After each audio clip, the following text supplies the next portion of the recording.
Chapter 3 covers doing business in global markets. Very big picture thing. We're covering the whole planet. Learning objectives are specified in the book, and these are things that I will be discussing in this presentation. Again, read the book. I will be talking quickly. I'm not going to be reading it to you.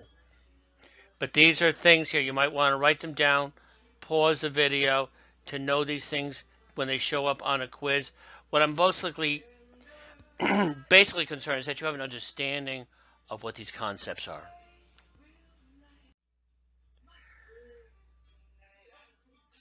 Couple of things here. You may get a job at a multinational corporation. I worked in international finance when I first graduated college, and a lot of these things that it talks about are talking about my experiences. No, I did not travel overseas, but many of the people I worked with did. Many companies now are going overseas. This is how we're growing. America is only a very small part of the world population. And if you look at this chart here, North America is only 7.5% of the world. Africa is like 15%. Asia is 60%. Australia is only 0.5%. So, and South America is like 6%. So we are a very small part of the world economy. We're also a wealthy nation where we consume a lot. The world is growing, and as you can see, we're going to be going up a few more billion in the next 30 years. Part of running a country, or any, I should say, not country, in any nation, you hopefully are exporting more than you're importing. However, it can't be that way with every country because it's what you call a balance of trade. And when you have a trade deficit, it's not good for the economy because more money is going out than coming in. America has had a trade deficit for over 40 years now. And it rates countries for doing business. We don't see America on here. And the funny thing is, not being political, a few of these countries in here are socialist. And we like to criticize socialism. You see Norway, many of these countries are socialist based. You can still make money in a socialist thing, but you also have to have the capitalistic ethic to want to create a business. And America is not alone in having billionaires, as you can see, though we have the majority of them. Trading with other nations. Some countries, and it says here like Venezuela, Russia, have abundant natural resources such as oil. They need the technological resources from Japan. The global trade does help. It can actually keep peace because we are very dependent on each other and we want to get along. Free trade, that's where it's able to go from one country to the other without political or economic barriers. Pros and cons to both, okay? People in China make a lot less than those in America. And jobs can keep going over there, and even if there are tariffs, it's still cheaper that way. Talking about comparative absolute advantage. An absolute advantage is where you have, this country has a monopoly on that specific product. It's like saying only one country has all the coconuts in the world. So they can actually ship them or sell them for whatever price they want. Comparative advantage where they're selling what it produces most efficiently and buying from other countries it cannot produce as efficiently. Every country practically has one or the other, I should say, has both of them in their economy. There are some rare exceptions. Talking about exporting, a lot of small businesses can export. As you can see, they account for 30% of total exports, but it's only 1% of these small businesses. If you own a small business, think, can you export something? We owe a lot of debt, and as you can see, China and Japan are sucking down about $2.5 billion of our money. And this is data accessed 2.5 years ago. Importing. A lot of things we do export, like Starbucks, that's American, Coca-Cola. A lot of our brands are popular in other countries. And if you've ever traveled overseas, you'll see a lot of brand names, even with fast food restaurants such as McDonald's or Subway or Kentucky Fried Chicken. When you're exporting, a lot of it should be or can be actual products, let's say a snowblower. We do export some cars. We tend to import more than we export when it comes to autos. The United States is very strong in making capital building equipment, such as with Caterpillar, where they have these big moving things for construction sites, and these items sell for hundreds of thousands of dollars. Balance of trade. You're comparing your exports versus imports. Technically, you would want more exports than imports. That is not going to happen in every country. A surplus is when your exports are worth more than the imports. The opposite is a deficit. As I said, America's had a trade deficit for over 40 years. And then there's some unfair trade practices. Some countries will dump something. It might cost them $100 to make it, but they will sell it in America for $10. It is prohibited. And some countries, as you can see, have dumped steel. I've seen this with even electronics. When we were making, let's say, a radio, an American-made radio might cost $100. Japan was selling them to America, where you could get them for $10. It was creating an unfair trade practice, and then once they get market share, they start jacking up the prices. And this is listing the largest exporting nations. The blue are those that export a lot. The yellow are our trading partners. And when you see green, it's both. And I would say you would want to have both. And these are strategies for reaching global markets. Franchising, I talk about that later on. Contract manufacturing, where you're making things over there. You can license with another company where they can make, let's say, a Ralph Lauren pants overseas, where they're paying a fee and they're selling the products or being exported to America for sale. You can have the international joint ventures here, the foreign direct investment. As you can see, that the far right, that is the best deal for America, because there's more commitment, control, and profit potential. Also risk potential. Licensing, you're just licensing your name out. You get a fee or a royalty. And there's a lot of things going on in the country where they're trying to export with different associations and trade groups. Franchising, I do this later on, but I'm talking about places like Pizza Hut, etc. Food preferences change throughout the world. What we eat in America may not work in India. For example, they don't eat hamburgers in India. A cow is sacred. They will have burgers made of lamb. So it's talking about their cultures. And they do things totally different, as I said. Israel is kosher. And they do things in Egypt with grilled chicken, which actually sounds very delicious there. Wish they had that here. Some things I might not care for. In Germany, you can get a brewski. Contract manufacturing.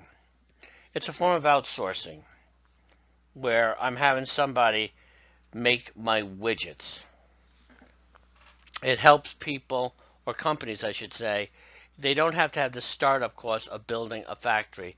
For example, if I want to make coffee cups and sell them for like $3 each, I would have to build a factory if I don't have one, and then I'd have to create enough volume so that way I could ship them and sell them. If I did this with a small plant, they would sell for $12 each year. However, I get them overseas. I can import them for a quarter a piece and wholesale them for $1.50, and it could retail for $5 or $6. So you're seeing what the purpose of the contract manufacturing is, and hopefully they will say, oh, I'm making a lot of money, I'm going to set up a factory in America. Tends to go the other way. Joint ventures, where two companies are joining in the risk.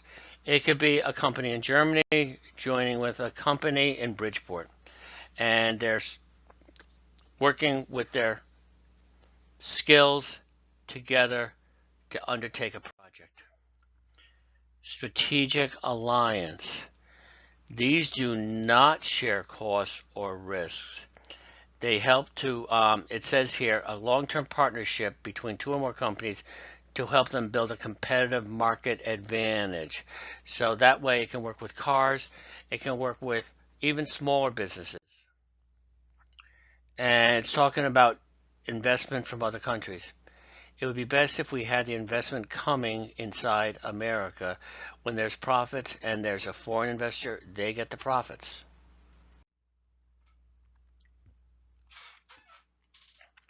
And a lot of these foreign companies here that we think are foreign are made overseas, made in America, sorry.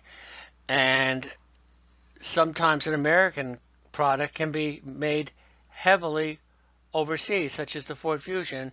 It's less than one-third American parts. Multinational corporation doesn't mean all global businesses are multinational. A multinational company manufactures and markets their products in many different countries and has multinational, that means stock ownership in different companies. You have to have manufacturing capacity or a physical presence in another country to be multinational. If I'm making t-shirts and selling them all over the world, but only making them here, I'm not multinational. However, if I have t-shirt factories in Turkey, Brazil, and Japan, I'm definitely multinational. And it's talking about large multinational companies. They have a home country. Many people don't realize that BP Gas is headquartered in United Kingdom. And then we have sovereign wealth funds.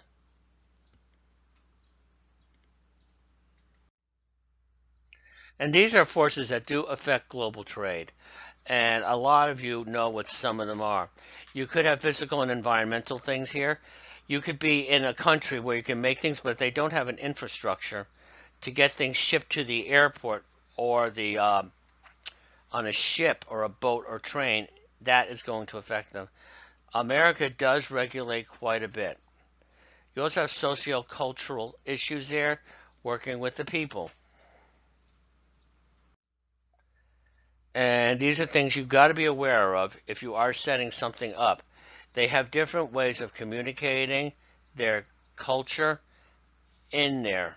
It's a big thing. If you are working for a multinational company, make sure you understand this. And these are ads that have gone wrong. And know that, as I said, the cultural differences. If you're at a large company, they should inform you, indoctrinate you what the cultures are. And it's like do as they do in that country. Exchange rate. What it is, basically, is that if you have a dollar here, it might not be worth a dollar in Switzerland. For example, in Canada, a dollar might be worth $1.20, which means things are cheaper for us.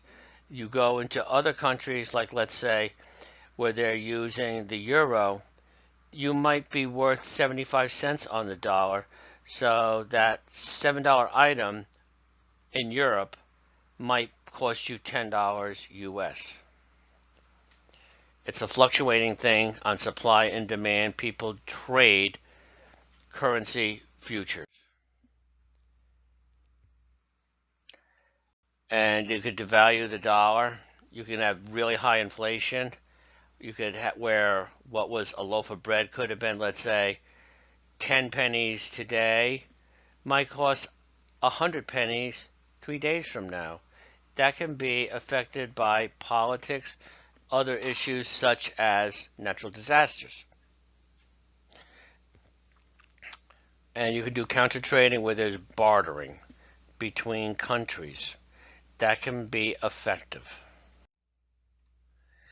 When you're dealing with international commerce or business, there's no regulation or laws.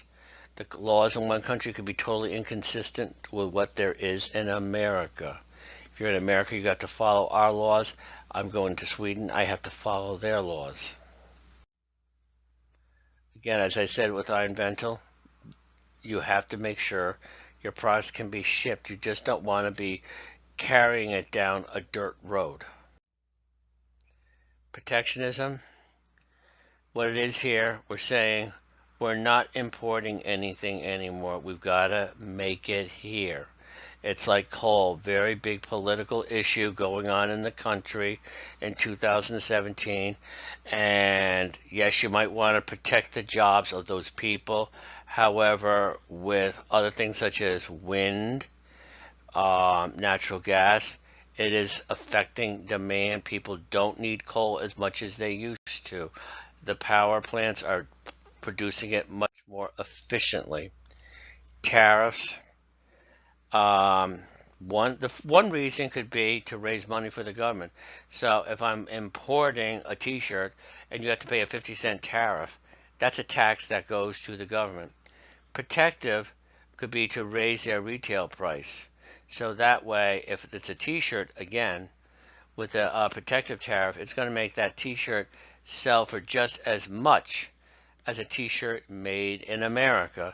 And of course, there will be lobbying from the importers to get rid of this tariff because they want to keep selling those T-shirts for $2. With importing, you could have a quota. That's like saying I could only bring in 100 T-shirts in from France. An embargo, we're mad at France. We ban them from selling us any T-shirts. This can be caused by politics. It could be also due to economics. It could be also pressure from lobbyists. We have the World Trade Organization, where they try to keep things moving smoothly. Other thing too here, again in the news, very much so, is NAFTA, which I'm going to be bringing up in a minute. This is showing the European Union members. Those are in yellow. There is the NAFTA. It was a free trade area among our three countries in the North America, under a lot of criticism the past few years. And these are their objectives. Some ways it's been effective, other ways it hasn't.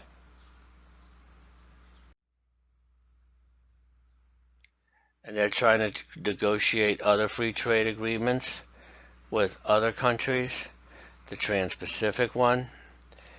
It's good supposedly for the world economy. However, we're in a situation now where we're trying to protect the American economy. Future of global trade. As you can see, there's other countries that are growing, wealthier, outsourcing. That's the process where they're doing stuff that used to be in this country. Those T-shirts that were made in America are now made overseas. They're sending a lot of things overseas with manufacturing, payroll. When you call the help desk or the credit card company, they're going to use a foreign country because the people are hired much cheaper. And there's the pros and the cons to outsourcing. One thing, if you're going to go into a global career, it can be a great experience. You'd be traveling, possibly meeting new people here, talking about a few things that you would want to know.